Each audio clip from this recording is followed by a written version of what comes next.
Hey guys, John V from PhoneArena here. I'm live at Mobile World Congress 2016 in Barcelona, Spain with Samsung, and I'm doing a quick comparison between the Samsung Galaxy S7 Edge, the Galaxy S6 Edge, and the Galaxy S6 Edge Plus.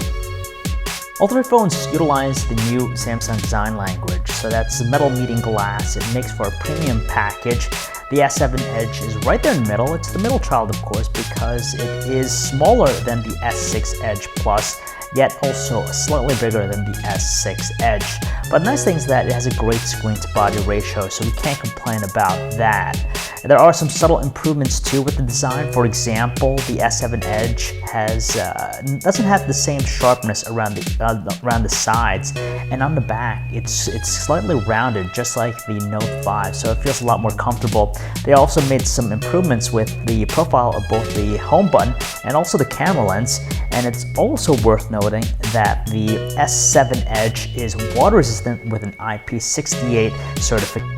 See that it's right there in the middle. It features a 5.5-inch Quad HD Super AMOLED display. No change in the resolution or the display technology, but it's still incredibly sharp and detailed.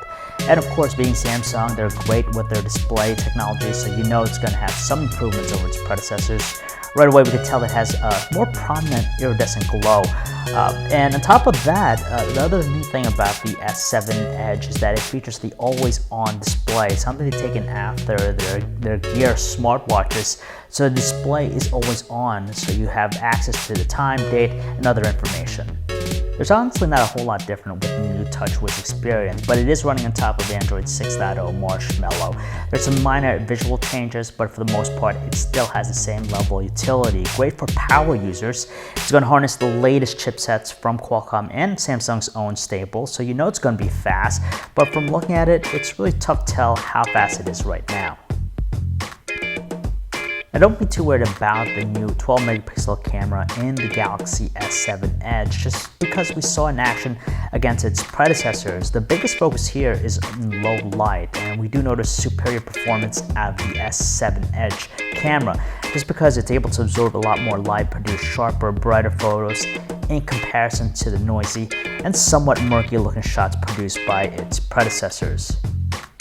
We saw the evolution of the Edge series, starting with the S6 Edge last year, followed by the S6 Edge Plus most recently, and now we have the latest and greatest in the Samsung Galaxy S7 Edge. And while it's not necessarily considered a monumental leap, just because many parts of it are the same, but there are enough new improvements and features to separate it, and if you miss getting either prior handsets, this one's worth checking out definitely.